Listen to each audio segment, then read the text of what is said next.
Bonjour à tous. Bonjour Samuel. Salut. Ça va bien? Ça va très bien. Un petit 5 jours à Amos avec plein d'activités. J'ai rentabilisé le séjour. Oui, hein? Ouais. Oui. J'ai fait un 6 heures de route il y a quelques jours, puis il y avait la projection du documentaire Amos vous raconte, une activité pour les 30 ans de la bibliothèque. C'était une soirée d'accord vin et livres. On fait l'entrevue. Je participe aussi au podcast Appropriation culturelle bientôt.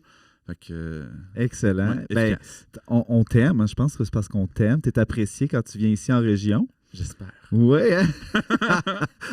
bien dit. Alors, Samuel Larochelle, je dirais artiste. Mhm. Et également, évidemment, tu as toute une panoplie de titres là, qu'on peut accompagner. Je pense que j'en ai 12. T'es connais-tu toutes par cœur? Je vais essayer. Mais tu sais, il y a journaliste, écrivain. Oui. Ça résume la totale. Mais tu sais, je produis des spectacles. Je donne des ateliers d'écriture. Je fais des conférences dans les écoles. J'essaie de devenir scénariste. Tu vois, il m'en manque quelques-uns. Mais tu sais, au total, j'ai déjà fait le décompte, puis c'est 10-12. Interprète. En quelque sorte. Oui, Dans le sens que chroniqueur. Oui, tu vois, j'oublie que j'ai fait ça. Intervieweur aussi. Ouais. J'ai eu mon balado pendant 2 ans. J'ai fait de la chronique à Radio-Canada Abitibi pendant 1 an et demi. Fait que ouais, j'ai fait tout ça. Je vieillis puis j'oublie ce que j'ai fait. Bon, ben, c'est normal. Puis en même temps, tu accomplis des choses, puis tu regardes toujours en avant. Oui. Tu as des beaux projets toujours sur la table. En tout cas, nous quand on t'observe de loin, on a l'impression que tu es bien occupé. Et ben, écoute, on est content de t'avoir avec nous. On va pouvoir parler au moins d'un segment de ta vie professionnelle présentement. Puis, ben, d'ailleurs, je commencerai tout de suite avec... Tu as 2 livres là, qui sont comme... Un qui est sorti là, dans la dernière année, Elias et Juliette. Elias et Justine. Et Justine, pardon. Puis en plus, je suis en train de le lire. Et super bon d'ailleurs. Merci. Et donc, Elias et Justine. Et tu vas sortir, tu sors prochainement. Là, le 1er mai, un récit exact. qui s'appelle « J'ai déjà fait sourire un douanier ». Puis on peut même dire que cette année, j'ai publié la bio de Louise Portal, la comédienne, écrivaine, chanteuse.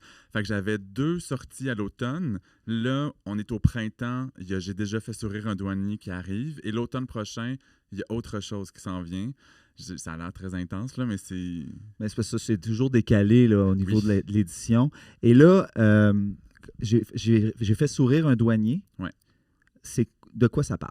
Fait que c'est une de mes rares incursions dans des livres où je parle de moi. Fait que j'invente pas des personnages, j'invente pas des histoires. J'ai déjà fait sourire un douanier, c'est sur les voyages. Fait que c'est mes anecdotes les plus drôles, touchantes, mémorables, et aussi mes réflexions sur les voyages. Donc, mettons l'impact sur l'environnement, mon opinion sur les tout inclus, le voyage à 2 en solo, dans un monde de travail. Fait que je réfléchis à tout ça, puis je raconte aussi des anecdotes en Asie, au Moyen-Orient, en Amérique du Sud, en Europe, au Yukon, où je suis allé avec des jeunes de la polyvalente La Forêt en échange étudiant. Donc, puis la prémisse de tout ça, c'est zéro un reproche. J'ai averti mes parents que c'était pas un reproche. C'est que quand j'étais enfant et ado, nos voyages, c'était toujours au Québec. On n'est jamais sorti ailleurs au Canada, aux États-Unis ou ailleurs dans le monde. Puis j'ai beaucoup d'amis qui ont vécu ça avec leurs parents, que ce soit aller à Old Orchard, on n'a jamais fait ça. Fait que comme j'avais pas cette expérience-là, j'ai l'impression que je n'étais pas outillé pour voyager autour du monde tout seul, comme je l'ai fait. Puis qu'il y a une grosse nervosité à chaque fois que je pars, mais je le fais quand même. J'ai l'impression d'avoir comme dépassé ce que le destin avait prévu pour moi. Fait que durant tout le livre, c'est plein de petits textes, 1 à 4 pages, mais c'est comme si je raconte ma vie de voyageur. Fait que c'est pas mal ça qui s'en vient. Et là, tu voyages encore beaucoup comme ça? Oui. Dans quelques semaines, après le Salon du livre de l'Abitibi à la fin mai, je suis même pas 48 heures de retour chez moi à Montréal et je m'en vais en Espagne en solo pendant 2 semaines. Il n'y a rien d'autre de prévu par la suite, mais l'an dernier, j'ai fait l'équivalent d'un voyage en Abitibi. J'ai demandé à Tourisme Abitibi-Témiscamingue, je veux vivre les nouvelles choses qui existent en région, puis revoir des choses que j'ai déjà vues, puis je vais faire un article là-dessus. Entre autres, je suis allé au Parc national d'Opémican, qui existe depuis pas très longtemps. Fait que j'ai fait un voyage en Abitibi, un à Washington, un à Halifax, puis dans l'archipel de Malte, qui est tout près de l'Italie, dans la Méditerranée. Fait que c'est assez diversifié. Je continue de beaucoup voyager. Donc, ça sera un peu pour instruire et éduquer ceux qui n'ont pas nécessairement la chance de voyager. je dirais pas éduquer, mais les faire rêver, les faire voyager. Puis c'est pas un livre informatif. C'est pas genre vous devriez aller voir telle place puis telle place. C'est voici des histoires, voici des émotions. Fait que c'est comme un roman, mais c'est du vécu. Mais on sent ça aussi un peu, ce goût des autres cultures dans Elias et Justine. Justement, je dirais même, j'ai senti un peu le déracinement, la quête d'identité dans ce livre-là. Ouais. Donc, comment tu la cherches, toi, ton identité à travers tes romans? Mais première partie, tout ce qui vient dans ma tête, Elias et Justine. T'as Elias qui est libanais qui quitte vers Montréal pour refaire sa vie, pour avoir un horizon professionnel un peu plus positif. Comme Elias est homosexuel, c'est aussi vivre sa sexualité, ses amours librement à Montréal. Et à 2 reprises, il parle avec Justine, qui est née au Témiscamingue, avec un personnage qui vient des îles de la Madeleine. Puis les deux lui disent, tu sais, on a quitté une région pour la grande ville. Ça reste un autre monde, vivre à Montréal. Oui, c'est le Québec, c'est une culture commune, c'est une langue commune, mais ça reste un énorme pas à franchir. Fait qu'il y a comme des réflexions sur le fait que se déraciner de sa région ou de son pays, il y a des similitudes. Moi, mon Dieu, question $1 million. En fait, c'est toute l'identité culturelle, justement, là, par rapport, là, tu voyages, tu découvres d'autres cultures. Et ben c'est ça, là. Puis toi aussi, tu es un déraciné de l'Abitibi-Témiscamingue. Tu sais, sur Instagram, j'écris « Je suis Montréalais et Abitibien exilé ». C'est comme ça que je me sens, parce que je suis habité par les deux. Il y a plein de raisons qui m'ont fait quitter l'Abitibi il y a 20 ans, mais je la porte à l'intérieur de moi tout le temps. Puis plus les années passent, plus il y a un manque de proximité avec la nature, d'un mode de vie plus simple. Puis je sais que ça a l'air bizarre à dire, mais la vibration n'est pas la même quand on est à Amos ou à Montréal. Le noir est plus noir ici, c'est plus silencieux, c'est plus calme. Puis ça me manque. En même temps, je veux une vie artistique super vibrante. Je veux que ça bouge. Fait que mon identité est toujours un peu à cheval entre les deux. Puis en voyageant, c'est juste de me prouver que je suis capable de faire des grandes choses, alors que peut-être que j'y croyais pas quand j'étais plus jeune, que j'avais ce qu'il faut pour voyager autant. Que tout ça en même temps. Et est-ce que tu en fais des belles rencontres en voyage, comme Elias et Justine? non, mais c'est parce que quel genre de rencontre toute la curiosité du Tunisien, de la culture tunisienne, justement. Elias, c'est libanais. Mais pourquoi je parle de Tunisie, moi, d'abord? Je sais pas, je suis jamais allé. Il n'y a pas eu une affaire de Tunisie dans ce livre-là? Non. Bon, mais t'es vraiment une bonne personne quand même, t'inquiète. Mais, admettons, le Liban, le Moyen-Orient, j'étais curieux de ça. C'est juste que quand j'ai eu cette idée de mon personnage va être un Libanais, on était au cœur des débats sur l'appropriation culturelle. En tant que créateur, de qui on a le droit, sur qui on peut écrire. Puis moi, personnifié aussi. Oui, pour les comédiens. Puis moi, je me suis dit, on a le droit d'écrire des personnages qui vivent une vie qui n'est pas la nôtre, mais il faut le faire comme du monde. Puis il y a beaucoup d'artistes, genre Denis Arcand, qui à tout le monde en parle, dit que lui, consulter les autres, ça ne sert à rien, puis s'assurer que ce qu'il représente, c'est juste, que ça ne l'intéresse pas. Moi, je trouve que c'est un vieux Chris, puis ça me fait honte d'entendre quelqu'un dire des choses comme ça. Fait que je me suis dit, je vais parler à des amis libanais qui vivent à Montréal avant de commencer mon livre. Je vais aller au Liban, je vais faire des recherches, je vais voir le pays, je vais poser 1 milliard de questions aux gens là-bas. Puis, des fois, j'étais à un souper avec une famille libanaise, puis je commence ma phrase, je leur dis, quand je vais avoir fini le manuscrit, est-ce que... Tout le monde me dit, oui, on veut le lire, on veut t'aider. Donc, à mi-chemin de mon manuscrit, puis quand il était terminé, je leur envoyais ça pour m'assurer que je me pétais pas la gueule, puis que c'était fidèle à leur culture, les trucs politiques. Oui, il y a quand même il y a des petits certain jugement là, à certains moments, tu sais, de sa propre culture. Là. Oui, c'est ça l'affaire, c'est que Elias se sent pas à sa place dans son pays, dans sa culture, même s'il l'aime. Ce qui peut ressembler à un Abitibien qui adore l'Abitibi, mais qui pense qu'il doit la quitter. Fait que, tu sais, il y a beaucoup de liens entre les deux. Mais bref, j'ai fait plein de recherches, j'ai fait valider, puis personne ne m'a dit que je m'étais pété la gueule. Ils m'ont juste dit, ici, Elias, parce qu'au Liban, ils parlent beaucoup français, ils me disent, ça, c'est un petit peu plus québécois, ce que tu viens d'employer, ou ici, tu peux nuancer la place de la religion ou comment ça fonctionne, le système politique, mais c'était des petits détails. Ça veut dire que j'avais bien fait ma job. Puis il n'y a personne qui m'a dit que je m'étais planté. Puis j'ai des amis libanais qui, des fois, me prenaient une photo de la page qu'ils venaient de lire. Ils me disaient que ça leur rappelait leur parcours d'immigration. Fait que j'étais comme, OK, je pense que j'ai bien fait ça. Mais c'est délicat parce qu'il y a beaucoup d'artistes qui font pas leur devoir, qui représentent mal l'autre. Puis, mais ce qui m'a aussi rassuré, c'est que il n'y a pas d'historique entre le Liban et le Québec où les Québécois ont dominé les Libanais, leur enlevé leur voix ou leur capacité de s'exprimer. Fait qu'on est deux peuples qui ont été colonisés par les Français. Puis on a beaucoup de choses en commun. Ben c'est ça. Puis là, tu voulais jeter un regard du Liban vers le Québec aussi et même faire un regard du Québec vers le Liban. Donc, à un moment donné, il faut en parler de ces ressemblances-là. Oui. Ça, je trouvais ça intéressant, les ressemblances entre les deux peuples. Oui, puis des fois, c'est des petits clins d'œil. Quand Elias rencontre Justine et qu'il apprend que Justine est une Parizeau, Elias est assez cultivé pour penser à Jacques Parizeau, puis il fait un petit clin d'œil sur l'histoire des votes ethniques. Mais c'est vraiment pas dans la colère, c'est juste, je suis au courant de votre histoire, puis j'avais peur que tu me vois comme un immigrant qui vous empêche de faire le référendum puis d'avoir l'indépendance. Fait que c'est vraiment c'est un jeu, c'est très, très léger entre eux, mais c'est deux cultures qui se rencontrent. Oui. C'est vraiment ça. Oui, c'est important d'en faire dans un temps des belles rencontres comme ça. D'ailleurs, comme tu as probablement fait de belles rencontres aussi lors de la remise de ton prix littéraire par la gouverneure générale du Canada. Oui, la représentante de la reine. Et voilà. Maintenant, du roi. Oui. C'est vrai. Oui, donc c'est... Comment ça s'est passé? Il y a quelques jours, avant de venir à Amos, je vais à Ottawa pour recevoir officiellement un prix que j'ai remporté à l'automne 2023. Fait que à chaque année, c'est le plus grand prix au Canada en littérature. Puis il y a 7 catégories. J'ai gagné avec un livre qui s'appelle Le plus petit sauveur du monde. C'est un roman graphique qui est pour les jeunes et pour les adultes. Puis ça a été illustré par Eve Patnaud, qui est juste grandiose dans son travail.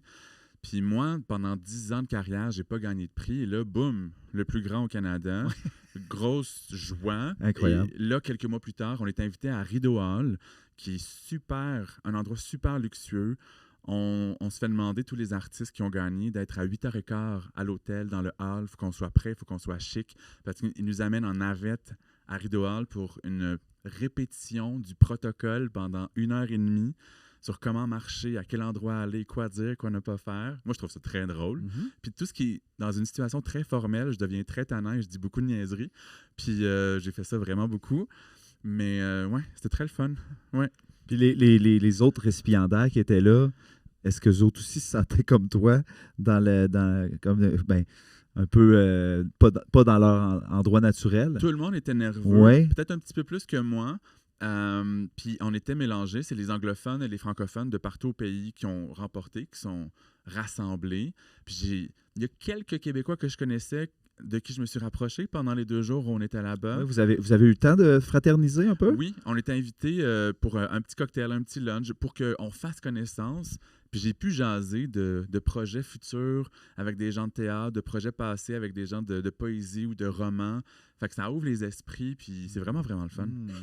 Ben, félicitations. Merci. C'est bien mérité. Puis oui, effectivement, le plus petit sauveur du monde, je pense qu'il est rendu traduit en 4 langues? Non, pas encore. 7, 12? Une. Traduit. Oui. Parce que il est traduit une fois en anglais. En anglais. Okay. Puis c'est ça. En anglais, il est disponible au Canada, aux États-Unis, puis au Royaume-Uni. Puis il est aussi publié en Europe francophone, en France, en Belgique, en Suisse, puis au Luxembourg. Donc le nombre de pays, c'est genre 7-8, mais c'est une autre langue. Voilà. Peut-être qu'un jour, parce que dès qu'il y a une traduction en anglais, ça permet à des éditeurs espagnols, chinois, arabes de comprendre le texte et s'ils ont un coup de cœur, de vouloir le faire traduire. Parce qu'il y a plus de gens qui parlent l'anglais que de gens qui parlent le français. Fait que ça, c'est comme une porte d'entrée pour peut-être d'autres traductions dans le futur. Ben, pour cette œuvre-là, mais peut-être pour d'autres aussi. Je l'espère, vraiment beaucoup. Et toi, tu travailles avec des éditeurs? Beaucoup. Je suis comme un peu volage. Oui, c'est correct. Je suis un polyamoureux littéraire. C'est excellent. Ouais. Et justement, moi, je suis quand même un entrepreneur culturel et toi aussi, tu es un entrepreneur culturel. Puis là, j'aimerais ça qu'on approfondisse un peu cet aspect-là aujourd'hui. Mais d'abord, j'aimerais ça comprendre mieux ta carrière d'auteur. Ouais.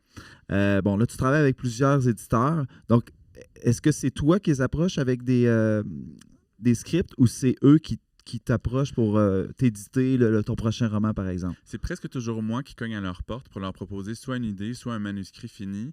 C'est arrivé quelques fois que, puisque les éditeurs ont appris à me connaître, à me lire, puis se dire « Ah, peut-être que lui serait bon dans telle idée que moi j'ai eue », c'est arrivé qu'on m'approche pour un livre complet. Ce qui arrive plus souvent, c'est quand ils font des livres collectifs avec 15 auteurs qui font des petits textes. Là, c'est arrivé comme 6 fois, où d'autres maisons d'édition sont venues cogner à ma porte. Mais sinon, depuis le début, c'est toujours moi qui trouve l'idée et qui va leur proposer. La première fois, mon premier roman, À cause des garçons, fallait que je présente le manuscrit. Puis les fois suivantes, je leur disais, j'ai comme 34 idées qui me tentent, laquelle vous interpelle.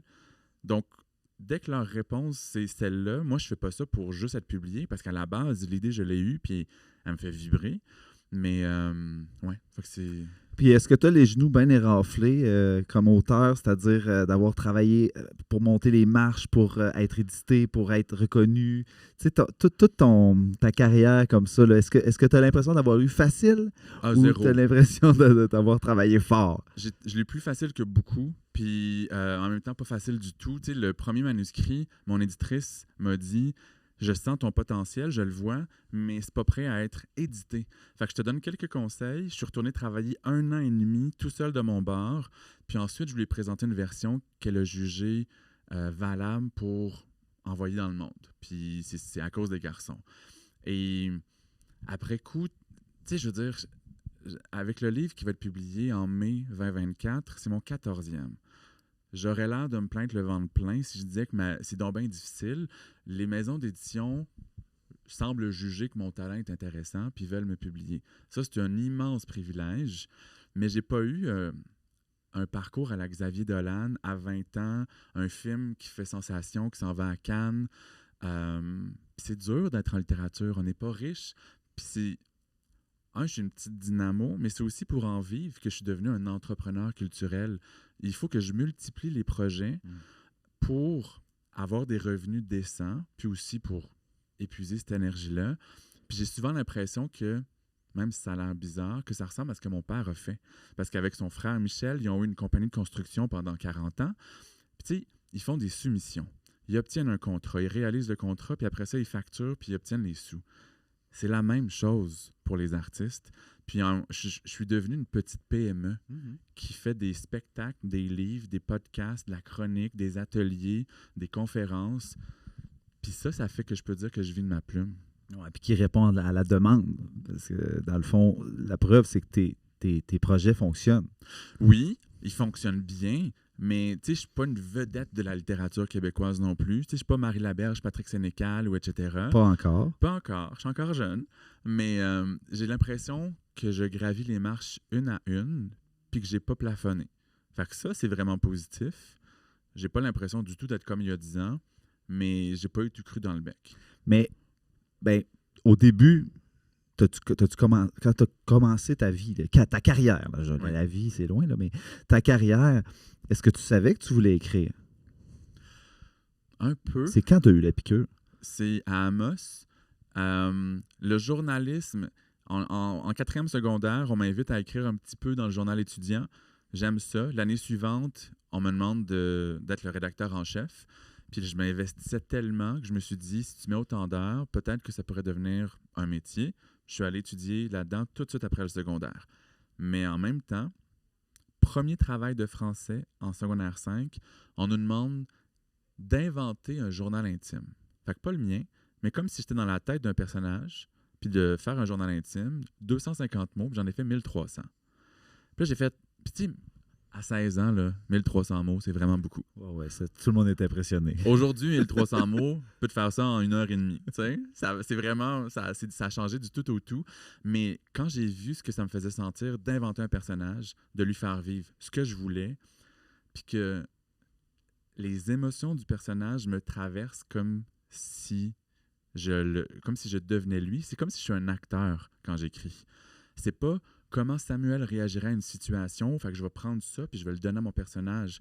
C'est comme des entités qui existent, puis je suis à l'écoute, puis je ressens ce qu'ils ressentent, puis je raconte leur vie. Puis ça, c'est de la grosse drogue. Tu sais, j'ai pas pris de drogue dans ma vie, je fume pas, je bois presque jamais, mais ma grosse drogue, c'est d'inventer des histoires. À ce moment-là, j'ai fait, je pense que j'aimerais ça écrire un livre. Puis début vingtaine, j'avais le réflexe de raconter mes anecdotes à mes amis en améliorant mes anecdotes à chaque fois. Pas avec du faux, mais juste, je vais essayer que ça soit plus punché, plus drôle, plus concis. Puis je travaillais, on va dire, le texte de mes histoires. Puis il m'arrivait beaucoup d'anecdotes, puis j'étais comme, on dirait des fois que ma vie c'est un roman ou un livre. Il va falloir que je l'écrive un jour. Puis la première version d'À cause des garçons, c'était à 90% inspiré de moi. Et ensuite, je l'ai beaucoup fait changer, puis il reste peut-être 30-40% de moi dans le livre qui a été publié. C'est ça qui m'a amené à l'écriture. Donc, au départ, ton inspiration, c'était ta vie, moi. comme la plupart des auteurs d'ailleurs. Ouais. Puis, à un moment donné, ça devient quoi tes inspirations, tes idées de départ, des flashs dans... T'as-tu déjà évalué ton processus créatif?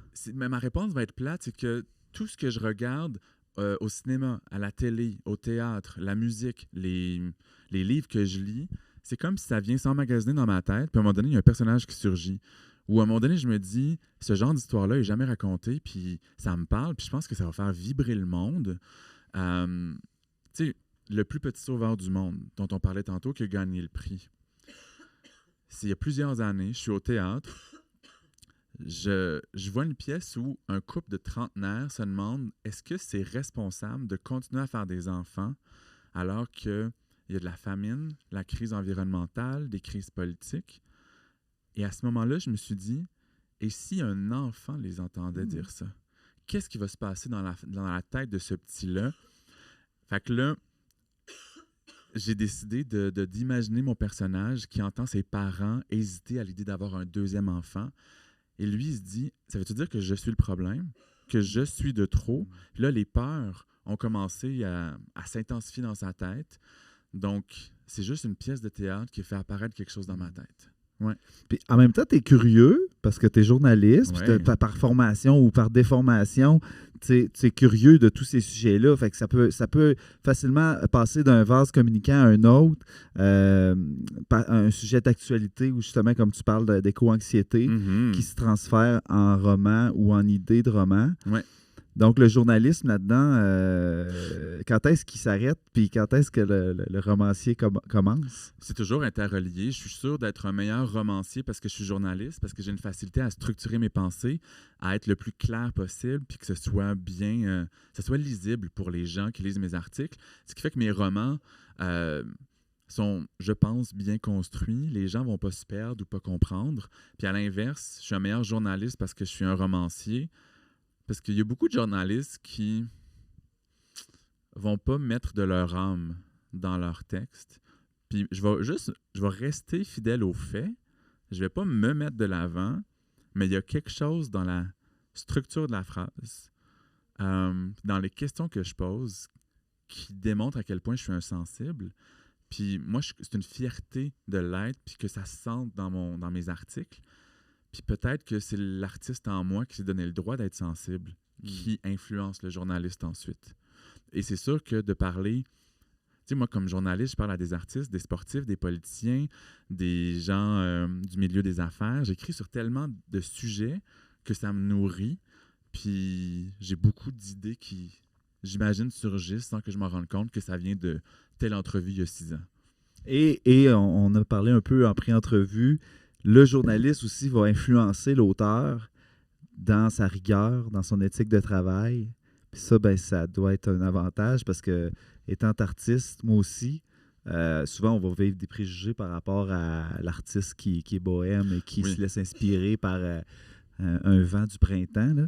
Mais c'est pas comme ça qu'on écrit ça, un roman, là, avec le vent du printemps. Là. Et non, c'est de la job, un roman. Là. Puis, oui, c'est ça. Elias et Justine, c'est 425 pages. Puis tout le monde me dit que ça se lit vraiment super bien, fait que ça me rassure, mais c'est une grosse brique. Puis, il faut avoir une discipline énorme. Parle-moi donc de ta routine disciplinaire, là, disons, quand tu es en pleine écriture. Bien, j'ai appris à ralentir mon horaire, à pas être surchargé. Comme ça, si un mardi soir, quand je pensais écrire mon roman, si je suis fatigué, il y a d'autres plages horaires dans la semaine. J'ai pas besoin de créer avec un gun sur la tempe. Fait que déjà, ça aide. Mais généralement, mes journées, c'est euh, les recherches, les entrevues, c'est le journalisme. Puis je vais surtout écrire un peu le soir, un peu la fin de semaine. Mais tu sais, j'ai une amie écrivaine qui a un conseil vraiment banal, mais qui fonctionne. C'est en anglais, sit your ass and do it. Genre, assis-toi puis écris. Ça se peut que ce soit pas bon, mais va t'asseoir puis va travailler. Au lieu de chercher les idées dans les airs et tout, je suis zéro le cliché de l'artiste bohème. Inspiré. Ou irresponsable. Qui passe une nuit à écrire. Là. J'écris jamais la nuit. Puis on est loin de... Tu sais, l'écrivain qui écrit dans une petite chambre de bonne à Paris, puis qui prend de l'opium ou qui fume plein de cigarettes, puis qui boit trop de café. Je bois même pas de café. Tu sais, je suis C'est bien plate. Je suis de même naturel. Non, mais c'est merveilleux parce que dans le fond, je suis content parce que c'est un cliché, ça, puis il n'y a personne qui réussit dans des conditions comme ça. Là. Mais c'est un cliché, mais il y en a des artistes comme ça. Oui. Pour être le côté entrepreneur culturel, ça fait en sorte que j'engage plein d'artistes pour les cabarets que je fais en Abitibi puis ailleurs au Québec. Il y a combien d'artistes qui sont pas capables de respecter une date de remise ou qui font comme « Ah, j'ai oublié le thème que tu m'avais demandé » à une semaine du show. Ou qui font comme « Ah, voici 30 minutes de texte alors que j'en attendais 12. » Fait que ça me fait capoter. Puis je suis comme, il y a vraiment beaucoup d'artistes qui sont pas à leur affaire. Puis je pense que ça, c'est une des choses qui m'aide, c'est que je suis organisé. Vraiment beaucoup.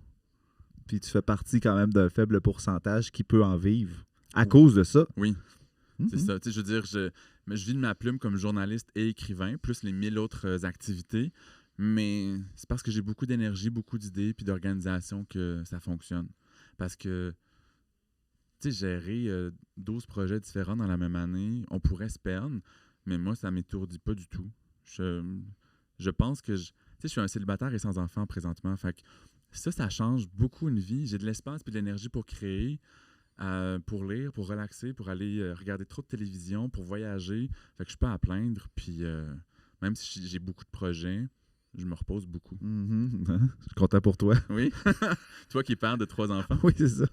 Mais quand même, je suis bien accompagné là-dedans. Ben oui, vous êtes mais 2 oui. à mener beaucoup les mêmes projets ensemble, ça doit faire une énorme différence. Est-ce que tu as quelqu'un sur qui te reposer ou je parle pas nécessairement personnel, mais professionnel, mettons, un rebound, quelqu'un qui peut à qui tu peux confier une idée puis faire évoluer tes idées? Un petit peu. J'ai une amie très proche qui travaille en relations publiques, en communication. Fait que des fois, quand je réfléchis à un nouveau concept de show, nouveau concept de livre, comment faire en sorte d'en parler sur les médias sociaux pour que les gens accrochent puis viennent, s'intéressent à ceci, cela, elle va comme remue-ménager avec moi. Fait que j'ai quelques amis avec qui je vais en jaser, ça c'est sûr. Parce que même si j'ai appris à avoir beaucoup confiance en moi, j'aime énormément consulter avant de trouver ma décision. Ouais. Je suis vraiment pas comme j'ai la science infuse et écoutez-moi. C'est pas ça du tout. Fait que je consulte beaucoup. Non, mais la confiance en même temps, c'est quelque chose qui s'est bâti ou c'est quelque chose que tu as toujours bien géré? Qui s'est bâti. Oui. Vraiment. Au primaire puis au secondaire, j'avais absolument aucune confiance en moi. Je pensais que j'avais rien à offrir au monde sur aucun plan. Puis... Mon Dieu, c'est fin secondaire, surtout cégep, quand j'ai déménagé à Jonquière pour mes études en journalisme. Souvent, les gens de communication ou les gens des arts sont plus ouverts d'esprit. Je me suis laissé le droit d'être plus moi-même. J'ai reconnu plein de monde qui me ressemblait. J'ai vu que j'étais bon dans quelque chose et qu'il y avait un avenir pour moi. Puis après ça, j'ai vu que j'étais bon dans d'autres choses. Fait que ça donne la confiance. Mais mon Dieu, pendant les 16 premières années de ma vie, il n'y en avait pratiquement pas. Ouais. Fait que c'est vraiment pas...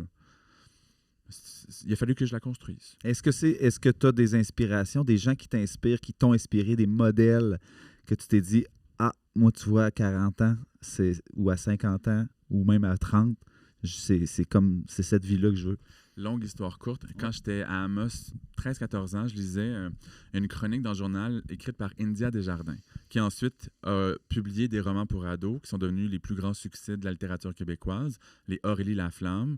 Elle a vendu, je pense, 2 millions de copies au Québec puis en Europe francophone. Et elle écrit pour les ados et les adultes.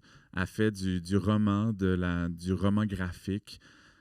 Cette polyvalence-là, puis la volonté de s'intéresser surtout à « je veux écrire une histoire qui touche les gens », je veux bien écrire, je veux être original, mais mon but, c'est pas d'étaler mon vocabulaire, de prouver à tout le monde que je suis plus intelligent qu'eux, ce que beaucoup d'écrivains font.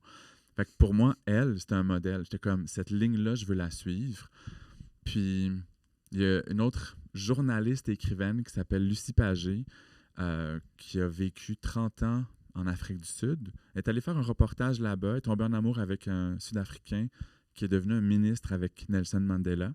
Elle a reçu Nelson Mandela à manger chez elle souvent. Et à un moment donné, j'avais écrit un petit billet de blog sur un de ses romans.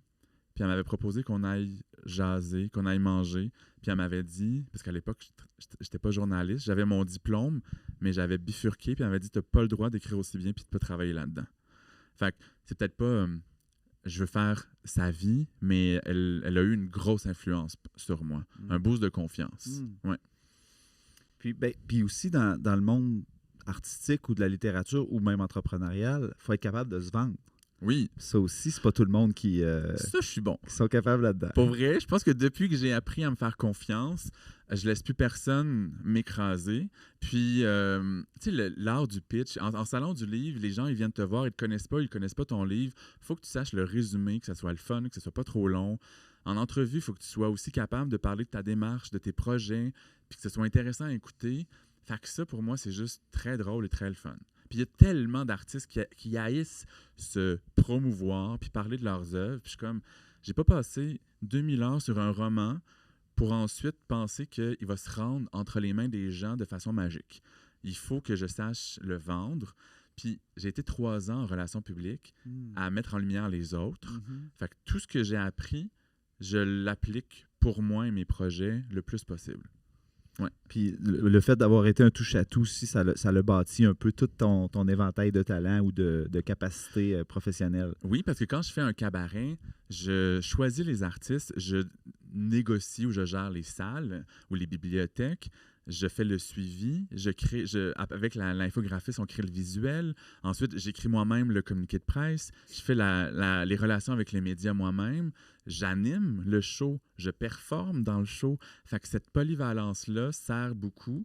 Puis, je vais le dire avec beaucoup d'amour, mais je coûte moins cher aussi aux institutions qui achètent le show parce qu'on n'est pas 5 personnes qui font ça. Je suis tout seul. Fait que je me paye correctement, mais je suis comme un package deal. C'est correct. C'est comme ça qu'on réussit à bâtir un salaire ou une pérennité, là, parce que tu ne continuerais pas si tu n'étais pas capable de te payer là-dedans.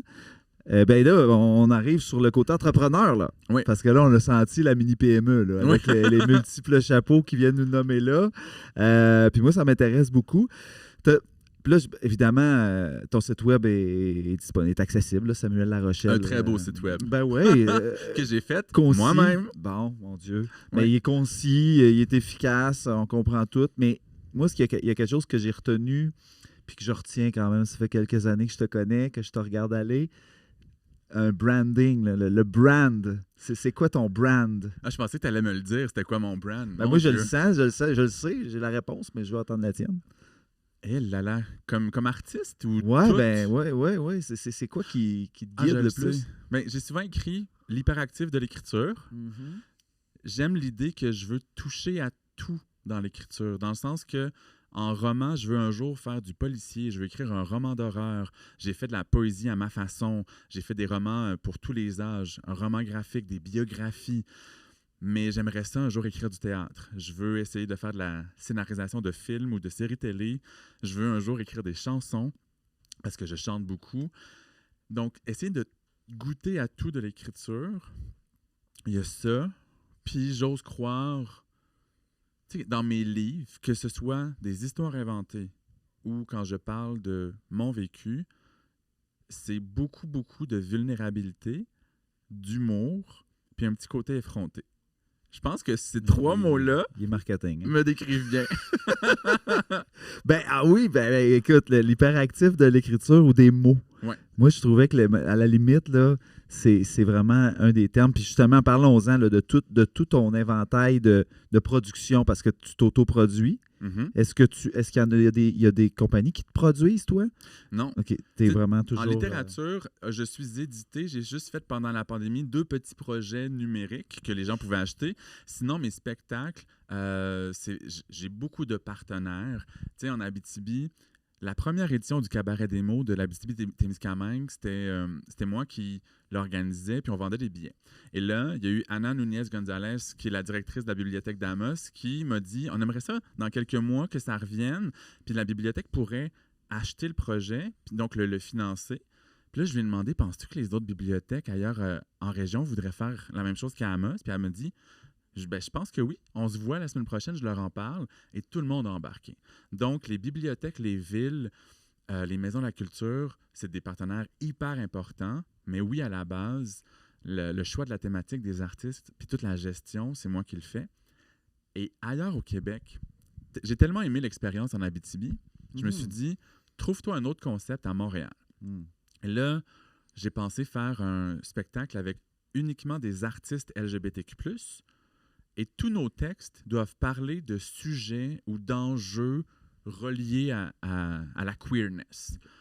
Et on en a fait 7 à Montréal, 3 à Québec, 1 à Sherbrooke, 1 à Caraquette au Nouveau-Brunswick. On s'en va à la fin de l'été à Gatineau. Et en théorie, on fait une édition à Rouyn-Noranda en 2025.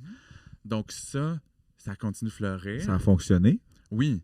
Puis tellement bien fonctionné qu'à Montréal, on était dans une maison de la culture avec une salle de 315 personnes qui était pleine à chaque fois. Et à un moment donné, l'Usine C, qui est un théâtre avec une certaine crédibilité, qui a sa programmation, est venu cogner à ma porte pour avoir le show entre ses murs. Puis j'ai dit oui parce qu'il y a plus de place, puis parce que c'est comme si le TNM te dit « J'aimerais ça que tu fasses ton show chez nous. » Fait que oui, ça m'a parlé fort. Il y a du théâtre expérimental et tout, mais c'est vraiment très varié à l'Usine C. C'est au centre-ville de Montréal. C'est une des plus belles salles de Montréal. C'est un édifice historique qu'ils ont transformé en salle de spectacle. Puis là, on remplit 450 places à chaque fois. Puis l'an prochain, ils m'ont demandé de faire 3 éditions au lieu de 2. Puis j'ai décidé de rester conservateur, mais bref.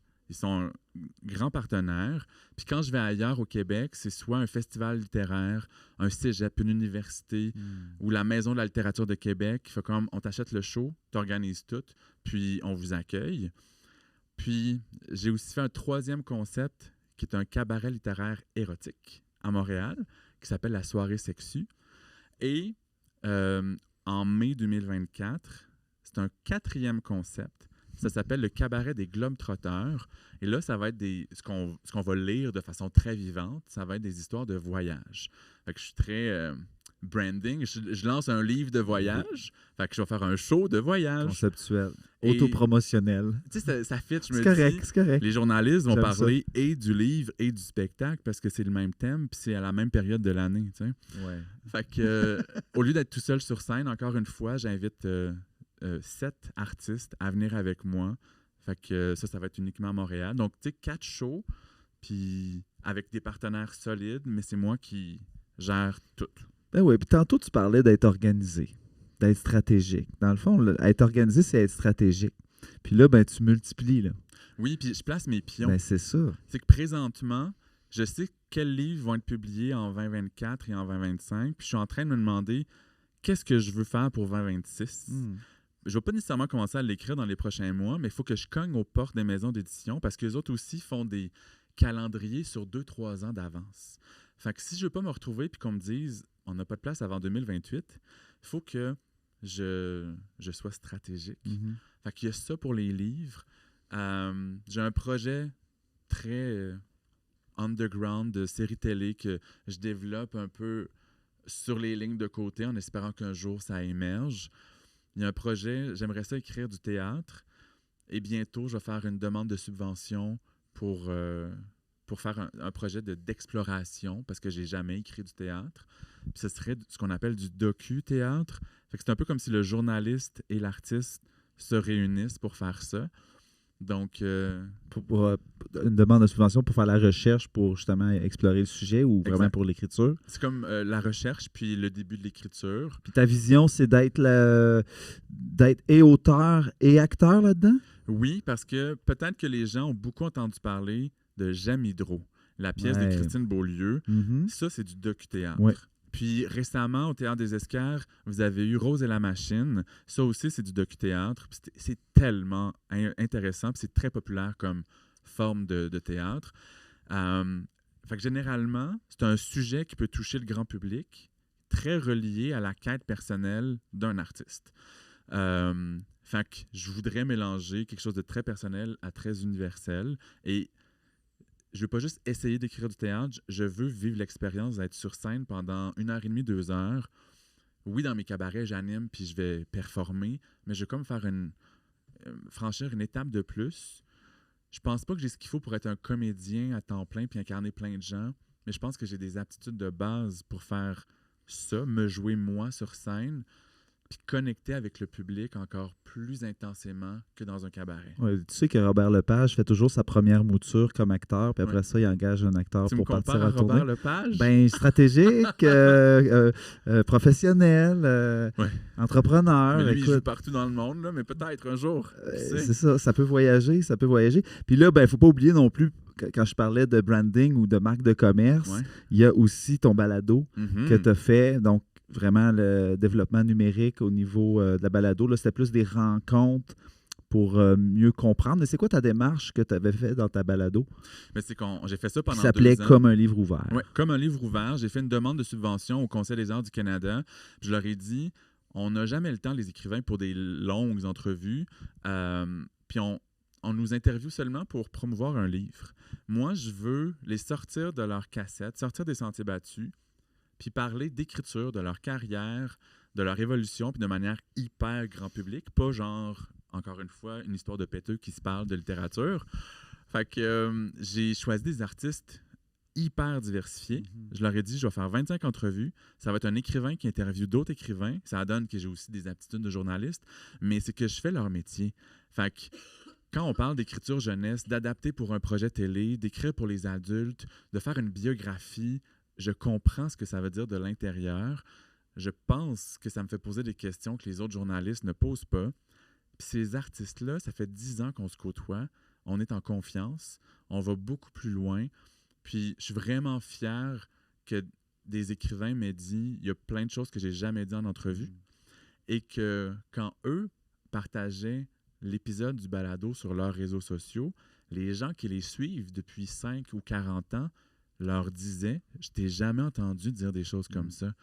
Donc, ça veut dire que mon pari d'aller ailleurs, puis d'aller dans le plus en profondeur aussi, c'est que ça a fonctionné. C'est ça que je voulais faire.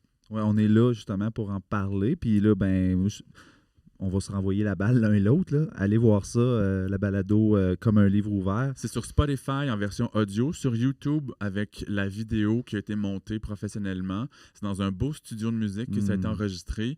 Fait que, ça va de Patrick Sénécal à Simon Boulris en passant par Fanny Britt, qui est originaire d'Amos. Elle aussi, c'est très, très varié. De la poésie, de la bio, de l'écriture, de vulgarisation scientifique, de l'horreur, des romans, du théâtre. Il y a Michel-Marc Bouchard, l'auteur avant même Michel Tremblay, qui est l'auteur québécois le plus joué à travers la planète, c'est Michel-Marc Bouchard. Puis il a participé au balado. Fait que ça va dans tous les sens. Puis est-ce que ça fait partie aussi d'une volonté d'être constamment en contact avec ton auditoire ou ton public? Comment tu fais pour... Ouais, je réponds à cette question-là. Franchement, tu as raison, puis je l'avais oublié parce que j'ai fini le projet, mais je me disais, faire un balado, ça te tente. Parler en profondeur de ce sujet-là, ça te tente. Mais en plus, quand les artistes vont partager ça à leur public, les gens vont apprendre à te connaître toi un tout petit peu, vont peut-être être un peu curieux de découvrir t'es qui, puis qu'est-ce que t'écris toi. Fait qu'il y avait aussi ça dans la stratégie de je vais ratisser plus large. Il y a des gens qui me connaissent pas du tout, qui vont me découvrir grâce à leurs artistes chouchous. Oui, puis tu sais, t'es là pour les mettre en valeur. On sait très bien, mais tu fais bien ton travail. Et, mais tu sais, tu utilises aussi les réseaux sociaux pour en parler. Donc, sans nécessairement vouloir faire une plug, là, quels réseaux sociaux tu utilises, puis Je suis autant sur Facebook, Instagram et TikTok à me donner l'impression que je suis une jeune personne. Mais ça fonctionne parce qu'au début, j'ai essayé TikTok. Après 24 heures, je l'ai enlevé parce que ça me faisait peur puis je comprenais pas. Mais après ça, je suis retourné puis j'ai compris comment les vidéos qui t'intéressent vont venir à toi puis que les autres trucs vont aller vers d'autres. Puis c'est comme un défi créatif de faire une vidéo funky qui attire l'attention des gens, qui n'est pas trop longue, qui parle d'un show qui s'en vient, d'un livre qui s'en vient. Puis j'utilise beaucoup Instagram et Facebook. Et tu vois, il y a encore de la stratégie parce que j'ai tellement de projets que je dois faire un calendrier où je me dis, tu vas parler de ça tel jour, ça dans une semaine. Essaye de faire respirer le monde puis de ne pas gosser le monde. Puis j'ai sûrement des gens qui se disent, ils gossent quand même un peu. Ils n'ont rien qu'à arrêter de te suivre. Si tu t'es gosses trop, mais c'est pas grave. Beaucoup de choses à partager, mais j'essaie de les espacer. Ben, honnêtement, c'est correct. Mais c'est pas grave si t'en mets plein, là. Tu t'en mets plus. Si t'as de l'énergie pour le faire. Mais c'est parce que si je me mettais pas de balai, j'en ferais 5 par jour. Essaye-le pour voir. Non, parce que les gens qui font ça, ils me tapent ses nerfs. Fait que je veux pas devenir cette personne-là. OK. Bon, ça, c'est correct. J'entends ce que tu dis. C'est sûr, il y a des gens impertinents aussi qui font ça 5 fois par jour. Ah ouais, bon. Voilà. Ah bon, tu vois, déjà, t'as une volonté d'être pertinent. Oui, vraiment. Wow, good. Puis, écoute, on va aller, s'il y a des questions dans le public, là, on va être presque rendu là. Si tu avais un conseil à donner à des jeunes auteurs ou des jeunes artistes, soit au niveau du développement de la carrière ou ne serait-ce que comme auteur, qu'aurais-tu à leur dire? J'en ai plein. Du haut de mon grand âge, je suis rendu capable de donner des conseils. D'écrire ou de faire son art juste parce qu'on aime ça puis parce qu'on en a besoin. Pas dans l'espoir de devenir semi-riche ou de devenir connu ou d'en faire une carrière. C'est tellement difficile que si t'es pas prêt à faire ça un vendredi soir chez vous ou un samedi matin en bobette, fais pas ça. Il faut vraiment que ça parte d'un besoin vital puis d'une énorme passion. Il faut être dans la persévérance à outrance. Oui, j'ai une belle carrière qui évolue bien, mais c'est vraiment une petite étape à la fois que ça grandit. Puis, tu sais, dans les biographies que j'ai écrites, il y a entre autres Bruno Pelletier, le chanteur, de qui je suis resté ami. Puis, présentement, j'ai un de mes projets qui lève pas pantoute. Puis, c'est anxiogène, puis c'est déprimant. Mais lui, il a 62 ans, puis il me remet les choses en perspective. Il me dit, il faut que tu sois prêt autant au haut et au bas dans une carrière. Il me dit, comment t'expliques que, admettons, au début des années 2000, j'ai vendu 200 000 copies d'un album, puis celui d'après que j'ai fait avec tout mon cœur a vendu 20 000. Comment t'expliques cette descente-là? Des fois, ça ne s'explique pas. Des fois, le projet ne lève pas, rejoint pas les gens, même si tout semblait bien fait. Fait que... Oui, vas-y. Puis aussi, pas être dans le regard des autres. Autant dans le positif que dans le négatif. Là, tu dis ça à des artistes? Oui, alors qu'on vit pour être entendu, lu, puis reconnu. Fait que c'est comme une de nos grandes batailles de vie. Mais, tu sais, il ne faut pas que la critique positive et le prix viennent déterminer ta valeur. Parce que quelques mois plus tard, si tu as une critique négative ou un petit échec, ça va te détruire. Parce que tu laisses aux autres le pouvoir de déterminer qui tu es et ce que tu vaux. Là, je te dis ça, alors, c'est pas complètement maîtrisé. Mais je suis comme dans la bonne direction. Tu sais, en octobre, quand j'ai gagné le prix du gouverneur général, j'étais très content, mais j'ai un peu tempéré ma joie. Peut-être un petit peu trop. Pour justement me rappeler que c'est pas ça qui fait foi de tout. C'est pas un accomplissement d'une vie, mettons. Mais oui. Oui, OK. Mais non. Tu sais, oui, il y a faut pas le prendre. Faut pas fêter à outrance une victoire. En quelque sorte, mais tu sais, il y en a 7 par année en littérature francophone qui gagnent ce prix-là. Puis, il y a 1600 nouveaux livres par année, par saison au Québec, juste à l'automne. Fait que te dire à quel point ça arrive pas souvent. Fait que oui, c'est un accomplissement grandiose, mais si je me plante après ça, ça veut pas dire que je suis fini, un mauvais Non, artiste c'est ou une ça. mauvaise personne. Fait qu'il faut vraiment comme slacker un peu sur ce que les autres peuvent définir sur soi. Et voir des petites victoires dans tout Oui, aussi. vraiment beaucoup. Puis, penses-tu que c'est important d'avoir le goût du risque aussi quand on est un artiste entrepreneur? Oui, puis j'ai une de mes proches qui m'a dit une de tes forces, c'est que tu as le courage d'essayer, de cogner aux portes, de lancer un nouveau projet, d'essayer une nouvelle forme d'écriture. Oui, vraiment, le goût du risque, le courage, puis pas s'asseoir sur ses lauriers, ça fait une grande différence. Puis il y a aussi, puis je nommerai pas de nom, mais il y a des auteurs, j'ai l'impression qu'ils écrivent tout le temps la même chose. Pas dans le sens que il y a une thématique, puis ils vont explorer différentes facettes, mais j'ai l'impression qu'ils tournent en rond, puis ça me ferait de la peine d'être comme ça, d'être toujours, de reproduire la même œuvre un peu différemment, mais pas tant que ça. Fait que ouais, j'aime ça me sortir de mon confort. Ben, c'est intéressant. Tu prends des notes? Là, je réfléchis. Jeune padawan. Oui, c'est ça. Est-ce qu'il y aurait des questions dans la salle? On est là pour ça aussi. Vous pouvez y aller. Oui. Puis... Tu nous as parlé un peu quand même, parce que tu fais beaucoup de projets. Tu es un gars super organisé.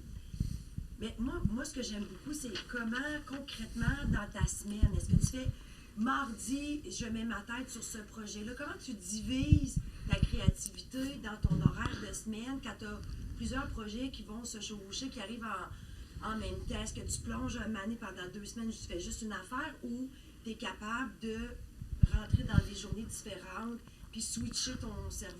C'est un peu des deux. Je varie beaucoup dans la même journée parce que ça fait respirer mon cerveau. Fait que je vais écrire un article pendant 1 heure et demie. Après ça, je vais aller faire une pratique de chant. Fait que là, je quitte l'intellectuel puis je m'en vais vers une pratique physique et émotive. Je fais une pause de dîner. Après ça, ça se peut que j'aille dans un café pour écrire 2 heures un livre. Fait que cette variation-là dans une journée, ça me sert vraiment beaucoup. Mais c'est sûr qu'il y a des blitz. Admettons, à l'automne 2023, en 3-4 mois, j'ai déjà fait sourire un douanier qui sort en mai 2024. Et là, il y avait des fois des 20 heures par semaine consacrées à ça. Fait que beaucoup d'après-midi, de soirée. Mais c'est rare quand une journée, je fais une chose. Je pense que ça n'existe pas. T'as-tu déjà écrit 2 livres en même temps ou il est toujours fini puis là, tu mets ta tête sur le prochain? C'est arrivé souvent que je faisais les entrevues pour une biographie pendant que j'écrivais un roman ou un récit poétique. C'est sûrement déjà arrivé que 2 œuvres plus créatives soient faites en même temps, mais c'est surtout des livres très différents que je peux faire en même temps parce que ça fait appel à des portions différentes de mon cerveau. T'as-tu déjà... Moi, j'ai plein de questions. Ben là, je t'avais de te donner le micro. Non. J'ai eu des passages à vide, des 2 semaines qui s'est à rien passé. T'as-tu su qu'est-ce qui avait causé ça? Ça arrive souvent, puis au début, il y a 10 ans, dans mon jeune temps, c'était vraiment effrayant. J'étais comme, ça fait 2 semaines que j'ai pas envie d'écrire ou que je sais pas quoi écrire. Pas tant le syndrome de la page blanche, parce que ça n'existe pas dans ma tête, mais juste, j'ai pas l'énergie, j'ai pas l'élan, ce que j'appelle l'impulsion créative. Je sais que si je m'assois dans cet état-là, ça va être de la boîte. Fait que même si tantôt j'ai donné le conseil de « assis-toi et fais-le », des fois, il faut juste se connaître assez pour savoir que ça se pourra pas. Puis avec le temps, j'ai réalisé qu'il faut que j'écoute mon corps qui me dit pendant 2 ou 6 semaines, il faut que tu fasses autre chose. Puis tu vas le retrouver, le petit filon pour finir ton œuvre. Puis si tu le retrouvais pas, c'est peut-être un signe que c'est pas le projet qu'il fallait que tu mènes à terme. Mais mon roman Elias et Justine a été fait sur 4 ans. Je l'ai commencé en février, juste avant la pandémie. Puis après ça, j'ai perdu tous mes contrats, mes salons du livre, mes articles pendant 6 mois. Puis je me suis dit, OK, commence les entrevues pour la bio de François Gendron. Commence les entrevues pour la bio de Bruno Pelletier. Fait que j'ai mis de côté le roman, j'ai fait ça parce que ça me donnait une raison à tous les jours de parler à quelqu'un en virtuel, puis d'avoir quelque chose à faire. Puis ensuite, on m'a proposé d'écrire « J'ai déjà échappé mon cœur dans ta bouche »,« Combattre la nuit, une étoile à la fois », qui était du vécu écrit avec un petit côté poétique. Fait que pendant 2 ans, au moins, j'ai mis le roman Elias et Justine de côté. Je suis revenu, Puis en 24 heures, j'avais rattrapé le fil, puis j'ai continué. Parce qu'ils m'habitent, ces personnages-là. Ils existent, ils continuent leur vie. Ça a l'air donc bien bizarre et ésotérique, là, mais ils continuent leur vie. Puis à un moment donné, il faut juste que j'aille prendre un café avec, puis ça repart. Exact. J'ai une question en relation à Elias et Justine, parce que les romans, on voit, c'est un chapitre Justine, un chapitre Elias. Mais toi, dans ta tête, lorsque toi, tu l'écris, est-ce que toi, tu t'es mis dans la tête d'Elias et tu as écrit tout Elias, tout Justine, après tu t'es amusé ou tu le faisais pour de vrai comme ça, un Elias, un Justine? Moi, c'est très... Comment dire? C'est bien terre à terre, mon écriture. Je m'assois, je fais un plan. J'ai le début, le milieu, la fin. Tous les éléments importants sont prévus dans mon plan. Donc, je savais que j'écrivais Elias ici et que maintenant, c'était Justine. J'ai vraiment fait un après l'autre. Et pour que les gens sachent bien, ce n'est pas 2 points de vue du même événement. C'est là, on est avec Elias lundi, puis le mardi, on est avec Justine. Ou bien, on est avec Elias, puis au milieu de la discussion, on s'en va vers Justine parce que c'est plus intéressant d'être dans la tête de Justine pour la suite de cette discussion-là, mais c'est toujours écrit un après l'autre. C'est comme si je découvrais peu à peu. Je suis incapable, il y a plein d'artistes qui font ça, à ce matin, j'ai envie d'écrire le milieu, puis je vais revenir au début après. Je suis incapable de faire ça. Pas en roman, en tout cas. Mais quand je fais des récits poétiques qui sont pleins de petits textes, là, j'y vais au feeling. Je me dis, j'ai envie d'écrire sur la Colombie. Là, je vais écrire sur le Yukon. Donc ça, c'est par morceaux, mais le roman, c'est très linéaire. C'est-à-dire que tu avais la structure du roman lorsque tu as commencé à l'écrire. Tu savais déjà même comment ça allait finir. Complètement. Okay. Je sais toujours comment tous mes romans vont se terminer. Les surprises, c'est quand je me dis, bon, le chapitre 32, c'est vendredi soir, tu vas l'écrire. Dans les dialogues, il y a des choses qui me surprennent. Il y a des idées qui vont aussi surgir. Puis je vais devoir en tenir compte dans la suite. Mais jamais, ou presque, ça change la structure du roman. Mais c'est déjà arrivé dans ma trilogie de romans pour ados, Lily l'apprentie parfaite, l'apprentie amoureuse et l'apprentie adulte. Après le 2e tome, je pensais que ça se terminait entre l'amoureux de Lily et elle. Mais l'amoureux est tellement attachant, tellement drôle, j'ai fait, je ne peux pas le faire disparaître. On va trouver une manière pour que leur histoire se poursuive. Fait que là, je me suis beaucoup surpris. Fait que ça a influencé la structure d'un livre à venir, mais pas du livre que j'étais en train d'écrire. Ouais. Question. Peut-être que tu n'auras pas la réponse parce que c'est toi l'auteur. Peut-être que ça pourrait venir de quelqu'un qui a lu toutes tes œuvres, mais quelqu'un qui lit tous tes livres, ou peut-être que toi, comme je te dis, tu as la réponse. Qu'est-ce qui fait que c'est le style Samuel Larochelle? Est-ce que tu dis, moi, je suis fort dans les descriptions? Est-ce que c'est la psychologie de mes personnages? Est-ce que c'est mes dialogues? Est-ce que c'est toujours un revirement à l'emporte-pièce vers la fin? Qu'est-ce qui la signature Samuel Larochelle, auteur? Il y a un mélange de plein de choses. Moi, les descriptions qui en finissent plus, j'haïs ça pour mourir. Puis quand je suis en atelier d'écriture au secondaire ou avec des adultes, je leur dis, si la description du lieu, de l'atmosphère ou de l'ambiance ne sert pas à comprendre ton personnage ou ne fait pas avancer l'action, c'est out. Tu l'enlèves. Donc moi, je me rappelle avoir déjà regardé un de mes livres, puis c'est à la page 44 que je commence à décrire les lieux, parce que je m'intéresse tellement à la psychologie des personnages, à la profondeur des personnages. Je décortique beaucoup. Et aussi, ma signature, c'est l'équilibre entre le drame et l'humour.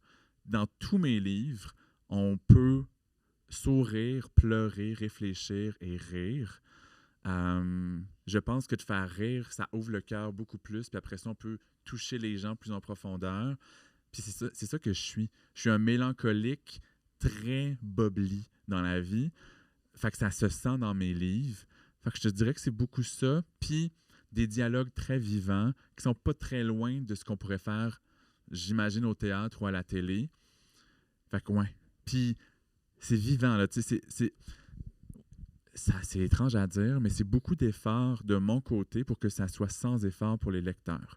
Fait que je veux que ce soit très fluide, puis que tu lises ça, puis tu t'en rends pas compte, puis les pages se tournent, puis t'as pas besoin de chercher la définition d'un mot à 1000$ parce que l'auteur veut comme te dire qu'il connaît ce mot à 1000$. Moi, je suis pas là du tout.